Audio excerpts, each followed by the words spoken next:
तो आज हम केमिस्ट्री में जो हमारा नया चैप्टर आज स्टार्ट होगा दैट इज इलेक्ट्रोकेमिस्ट्री, विद्युत रसायन। इस चैप्टर को हम स्टार्ट करने जा रहे हैं। इलेक्ट्रोकेमिस्ट्री बोले तो यहाँ पर एक रिलेशन, केमिस्ट्री की ब्रांच है जिसमें रिलेशन होता है between electricity and chemistry. Electricity और केमिस्ट्री के बीच में केमिकल रिएक्शन, है ना, इलेक्ट्रिसिटी और केमिकल रिएक्शन के बीच में क्या रिलेशन है, यानी कैसे इलेक्ट्रिसिटी से केमिकल रिएक्शंस या केमिकल रिएक्शंस से इलेक्ट्रिसिटी ये जनरेट होती है। तो these were some topics which will be study in electrochemistry. विद्युत रसायन में इसको हम स्टडी करेंगे। तो इसमें सबसे पहले आपको जानना जरूरी है कंडक्टर, चालक किसको कहेंगे हम। तो चालक बेसिकली उसको कहते हैं which allow electricity, which allow conduction of electricity through, यानी जिनसे विद्युत धारा का प्रवाह हो जाता है उन्हें हम चालक कहते हैं। ठीक है, चालक हमारे दो टाइप के होते हैं। एक तो solid state conductor, solid state means जो ठोस अवस्था वाले कंडक्टर होते हैं चालक होते हैं। जैसे इसमें आप बोले कॉपर, आयरन, ये सारे सॉलिड स्टेट कंडक्टर है ना, इनमें से इलेक्ट्रिसिटी पास हो जाती है। दूसरे टाइप के कंडक्टर हमारे होते हैं liquid state conductor. Liquid state conductor जैसे पानी में आप नमक डाल दो, ठीक है, तो वो भी एक कंडक्ट मीन्स वो उसमें से भी विद्युत धारा का प्रवाह हो जाता है। तो उसको हम लिक्विड स्टेट यानी जलीय अवस्था वाले कंडक्टर चालक उसको हम कहते हैं। तो लिक्विड स्टेट कंडक्टर को हम इलेक्ट्रोलिटिक कंडक्टर भी बोलते हैं। ठीक है, विद्युत अपघटनी चालक भी इनको बोलते हैं, इलेक्ट्रोलिटिक कंडक्टर भी बोलते हैं। ठीक है, ओके। नाउ अब आपको जो स्टडी करनी है वो है फैक्टर्स अफेक्टिंग कंडक्टिविटी, यानी चालकता को प्रभावित करने वाले कारक कौन कौन से, किन किन कारणों से चालकता प्रभावित होती है, कम होती है, ज्यादा होती है। तो उसमें पहला कारक है नंबर ऑफ आयन, यानी आयनों की संख्या। देखो, अगर कंडक्टर में आयनों की संख्या जितनी ज्यादा होगी उतनी ज्यादा उसकी चालकता होगी।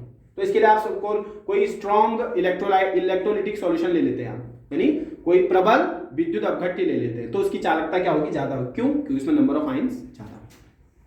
सेकंड जो कारक चालकता को प्रभावित करता है that is number of particle, यानी जितने ज्यादा उसमें पार्टिकल होंगे, कण होंगे, उतनी ज्यादा उसकी क्या होगी, चालकता होगी। समझ में आई बात? ओके। अगला हम इसमें जो स्टडी करेंगे वो है कंडक्टिविटी, चालकता। देखो, चालकता तीन टाइप की हम पढ़ेंगे अभी इसमें। तो पहली चालकता जिसको हम बोलते हैं सिंपल कंडक्टिविटी, क्या बोलेंगे इसको हम, सिंपल कंडक्टिविटी, या इसको हम बोलेंगे स्पेसिफिक कंडक्टेंस भी बोलते हैं। इसको डिनोट करते हैं हम कंपा, किससे डिनोट करते हैं, कंपा स्मॉल की। क्या होती है simple conductivity? Simple conductivity means एक सीसी सॉल्यूशन में कितना वॉल्यूम लिया है हम, 1 सीसी। तो 1 सीसी सॉल्यूशन की जो चालकता होगी, कंडक्टिविटी होगी, उसको हम क्या बोलते हैं, स्पेसिफिक सिंपल कंडक्टिविटी। समझ में बात आ गई, 1 सीसी सॉल्यूशन की। दूसरी टाइप की चालकता होती है मोलर चालकता, यानी मोलर कंडक्टिविटी। ये क्या होगी, 1 मोल, कोई आपके पास सॉल्यूशन है, वो सॉल्यूशन का 1 मोल लो, उस 1 मोल की जो चालकता होगी उसी को हम क्या कहेंगे, हम मोलर कंडक्टिविटी बोलेंगे, मोलर चालकता बोलेंगे।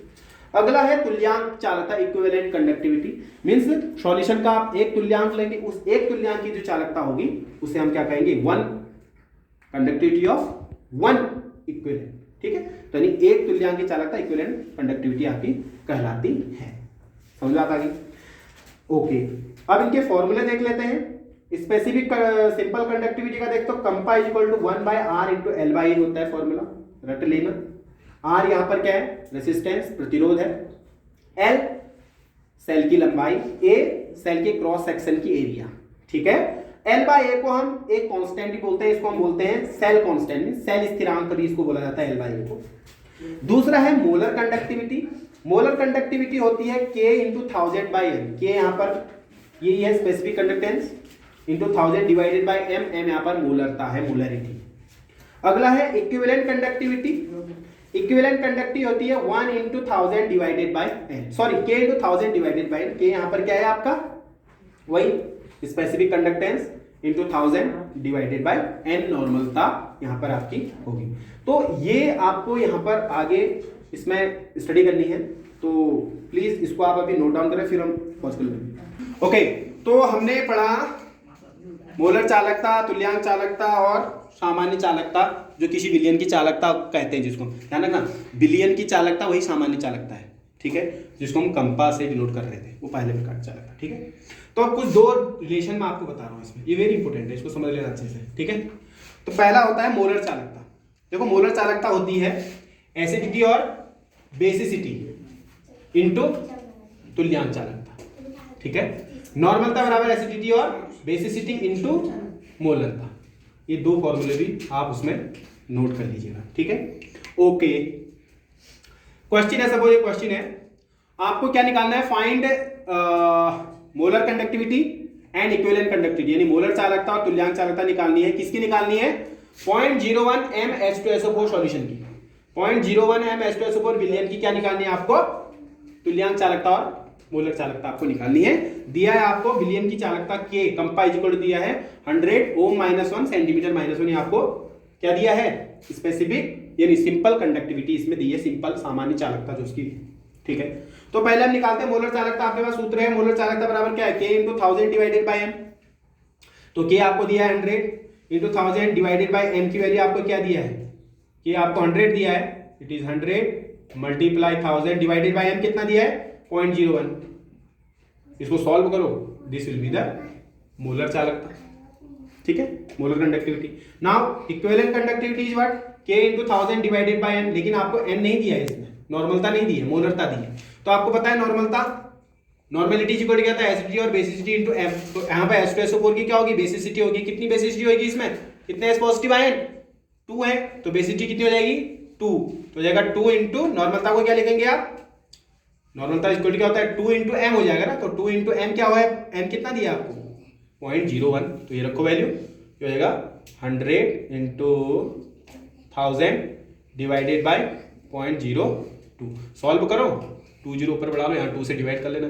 क्लियर है? So this will be the equivalent conductivity. एक क्वेश्चन और है आपका, 1 m H2SO4 है, इसकी आपको इक्विवेलेंट कंडक्टिविटी तुल्यांक चालकता निकालनी है। इसमें विलियन की चालकता यानी सिंपल कंडक्टिविटी कितनी दी आपको? 24 × 10⁻² ओम -1 सेंटीमीटर -1 दी है। इसमें आपको तुल्यांक चालकता निकालनी। तो तुल्यांक चालकता क्या होती है? देखो इक्विवेलेंट क्या होता है?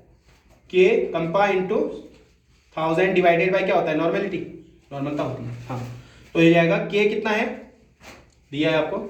ये है 26 × 10⁻² मल्टीप्लाई 1000 डिवाइडेड बाय नॉर्मलिटी इसमें दी नहीं है, मोलरता दी है।